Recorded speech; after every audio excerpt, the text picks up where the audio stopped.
Tujukan kepada semua yang mengaku diri sebagai murtadin. Kenapa hal itu saya sampaikan seperti itu? Sebaiknya memang orang-orang yang mengaku diri murtadin, mengaku diri dari agama yang bukan Kristiani dulunya, menyibukkan diri untuk belajar, bukan sibuk untuk mengajarkan ikan berenang.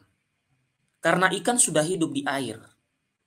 Maksud saya adalah seharusnya mereka tidak sibuk untuk akan menjadi sesuatu yang aneh kalau mereka sibuk untuk mencoba ya mengganggu ya entah itu pemimpinnya gereja Katolik, entah itu iman Katoliknya.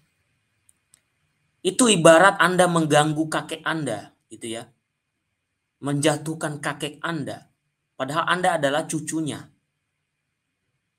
Nah, itu bahasa sederhananya begitu ya. Jadi Bapak Ibu, sebenarnya obrolan malam ini adalah santai, tetapi saya kira ini perlu direnungkan oleh banyak orang yang mengaku diri sebagai murtadin. Maka dari itu, mari kita sambil ngopi saja, dan saya juga sambil nyantai saja ngobrolnya, ya. Begitu, ya. Oke, kita obrolin sederhananya begini, Bapak Ibu. Saya sebenarnya tidak mau menunjukkan video dari Rina Solihin itu ya, Bapak Ibu. Dia membahas terkait Romo Beni ya, yang menanggapi apa yang dilakukan oleh Saifuddin Ibrahim. Ya, yaitu ketika ada pernyataan supaya menghapus ya salah satu ya atau beberapa bagian dalam kitab suci agama lain ya. Jadi itu yang perlu diperhatikan ya. Perlu diperhatikan karena apa? Mereka pikir bahwa apa yang dilakukan oleh Romo Beni ini adalah salah satu perbuatan yang menurut mereka ya itu sepertinya mendukung ya pihak-pihak yang menghina kekristenan. Tapi Bapak Ibu, marilah kita berpikir secara jernih. Saya selalu mengatakan begini, orang yang menghina-hina agama lain, dia enak-enak di luar negeri sana. Ibarat orang memakan nangka. Mereka yang memakan nangkanya, kita yang kena getahnya. Sehingga kita yang gatal-gatal. Mereka yang enak-enak makan nangkanya. Kira-kira begitu. Kemudian muncul juga orang yang mendukung hal-hal semacam itu. Maka tadi saya katakan, sebaiknya Anda yang murtadin itu, seharusnya Anda sibuk mendalami kitab suci baru Anda. Bukan sibuk untuk mengajarkan ikan berenang. Bukan sibuk untuk memberi perspektif Anda kepada kekristenan, memakai latar belakang Anda di agama sebelumnya. Mohon maaf Bapak Ibu, saya ini memang orangnya suka bicara. Tapi sifat saya kalau saya sedang tidak mau bicara ya dan tidak bicara saya. Ya, tapi kalau lagi mau bicara satu hari pun kuat saya Bapak Ibu. Ya. Nah, kita bisa melihat di situ Bapak Ibu ya. Terlalu banyak orang yang mengaku diri murtadin lalu menyampaikan perspektif kekristenan dari latar belakangnya dari agama sebelumnya. Sebenarnya ini menurut saya sangat keliru. Kenapa sangat keliru? Tidak perlu Anda membaca semua kisah para rasul bagaimana mereka mewartakan Injil Bapak Ibu. Hanya perlu Anda pelajari bagaimana seperti para pastor dalam gereja Katolik, bagaimana mereka mewartakan Injil tanpa menyinggung orang lain. Bagaimana mereka mewartakan sukacita Kristus tanpa menghina orang lain. Ya. Kita tidak menghina bukan berarti kita setuju saja yang berbeda dengan kita. Dan bukan suatu tolok ukur ketika kita menghina orang lain atau keyakinan lain, maka keyakinan kita akan menjadi lebih baik. Itu sangat keliru, Bapak Ibu. Sangat keliru. Saya berkali-kali mengatakan, channel DGS Official ini tidak akan menanggapi kekristenan lain selama kekristenan lain itu tidak menanggapi iman Katolik dengan pemahaman yang keliru.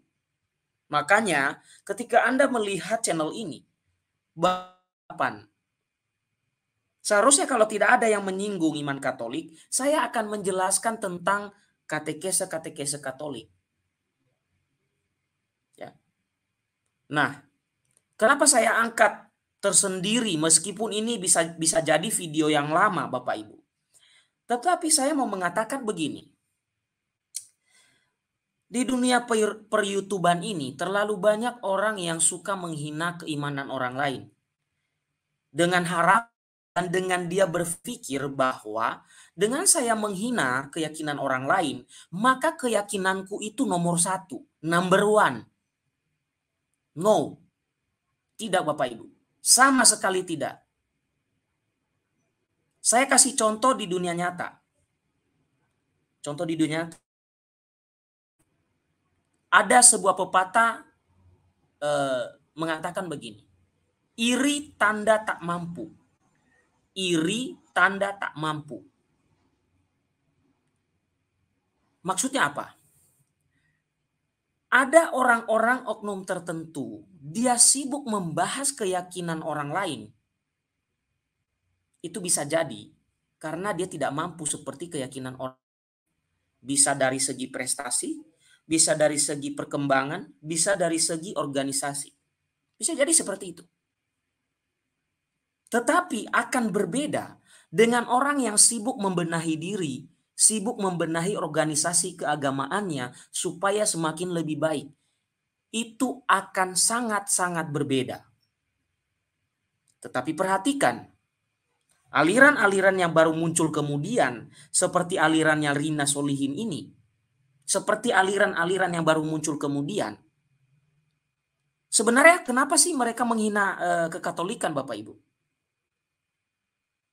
Mereka pikir dengan cara itu, maka orang Katolik yang imannya suam-suam kuku itu ikut mereka. Memang tidak ditutup kemungkinan Bapak Ibu. Ada sebagian orang Katolik yang bodoh amat, itu kalau mendengarkan pengajaran dari kelompok semacam itu, dia langsung pindah. Ada. Tapi jangan pikir semua. Bisa 1:1000. Nah, tetapi saya tuh berpikirnya gini Bapak Ibu ya. Kalau kita dewasa dalam beragama Bapak Ibu, sebenarnya di YouTube ini kita sibukkan diri untuk membahas iman, kekayaan-kekayaan iman kita sendiri. Bukan kita menghina-hina orang lain, bukan kita mengutak-atik kitab suci orang lain. Sementara basic kita, sementara background kita bukan di situ. Nah, perhatikan, amati semua channel-channel yang ada di YouTube ini yang suka menyinggung keimanan orang lain, membahas kitab suci orang lain. Itu tanda-tanda orang kurang pede, tanda-tanda orang tak mampu. Ya. Nah, Bapak Ibu, saudara-saudari, kalau kita ya, oke, Yemi Makaren, ada yang bilang kalau bahas konsili ndak rame penontonnya Bang Gea. Begini Pak Yemi Makaren, ini adalah negara plus 62. Orang tidak akan mau mendengarkan apa yang benar Pak Yemi Makaren. Tetapi kalau Anda di YouTube menyebarkan hoaks, yakinlah dalam sehari bisa 1 juta yang nonton. Saya sudah mencoba menganalisa Pak Yemi Makaren. Maka saya tidak akan mengatakan saya sedih karena penonton saya itu sedikit. Enggak, justru saya berpikirnya begini. Memang selalu yang heboh-heboh, selalu yang tidak ada isinya itu banyak yang nonton. Kalau mau bertanya kepada saya bisa tunjukkan pada Anda hal-hal yang sama sekali tidak ada isinya, justru penontonnya bisa 1 juta, 2 juta penontonnya. Ya. Kenapa begitu? Itu juga menunjukkan tingkat literasi, tingkat pemahaman masyarakat terhadap informasi. Makanya saya sering mengatakan, di zaman industri 4.0 masih banyak orang yang nol pikirannya. Walaupun sudah 4.0. Ya kan? Jadi kita sih santai saja. Kita kan di YouTube ini berbagi. Bukan untuk mengejar tenar, bukan untuk mengejar supaya mendapatkan sesuatu. Ya kalau kita dapatkan puji Tuhan ya, kalau tidak ya sudah.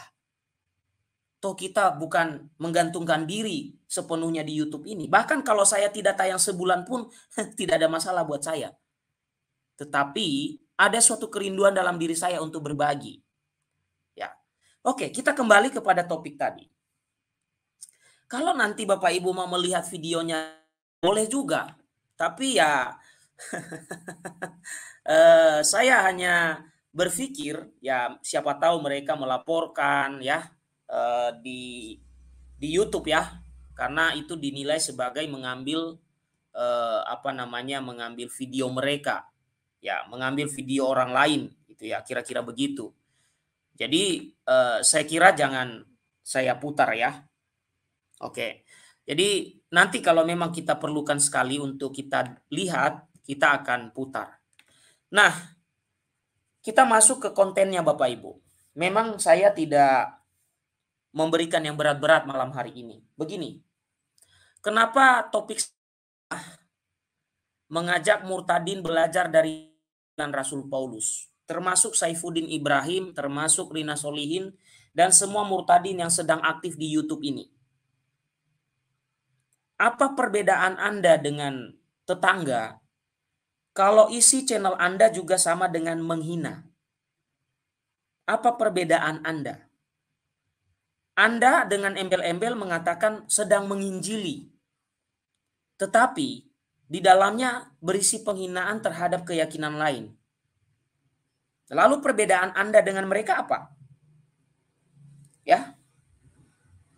Kemudian dalam video itu saya tahu Anda menyinggung mengenai Romo Beni yang memang dalam kapasitasnya saat itu, meskipun dia seorang tokoh Katolik dalam arti dia ada seorang pastor Katolik, tapi dia negarawan. Berlaku sebagai negarawan. Begini Bapak Ibu ya. Jangan suka hanya memikirkan kepentingan pribadi Anda. Seorang negarawan, bahkan seorang masyarakat paling rendah sekalipun seperti saya ini, kita itu jangan hanya memikirkan diri kita dalam masyarakat, kita memikirkan kepentingan kita. Kita pikirkan kepentingan orang lain. Dalam konteks ini adalah ketika Romo Beni diwawancara terkait omongan Saifuddin Ibrahim ditanggapi oleh Rina Solihin. Saya kurang tahu ya, seandainya ya Rina Solihin ya, Anda kan menghina Romo Beni kan? Sampai Anda mengatakan negarawan, oh negarawan. Coba Anda pakai akal sehat Anda begini. Seandainya Romo Beni diwawancara di televisi, padahal dia seorang tokoh, dia seorang negarawan, tetapi dia mengatakan dukungannya terhadap Saifuddin Ibrahim, Anda bisa tahu nggak apa yang terjadi?